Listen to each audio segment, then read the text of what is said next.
เอาย่างออกมาเลยฮะเบิ่งได้ฮะสิบโดดลงบ่แล้วก็อิวตัวนั้นลิงหน่อยปีนค่ะ เขาเห็นอยู่ว่ามันฮะ ป ปล่อยมันย่างออกมาซะ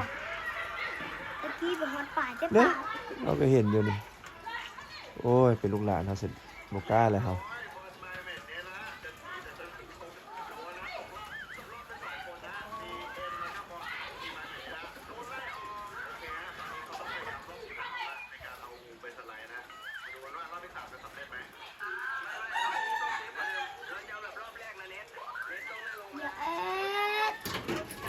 เอื้อนเอาได้บัด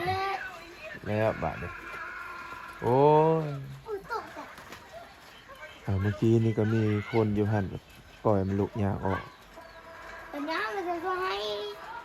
เอามันยากละบาดนี้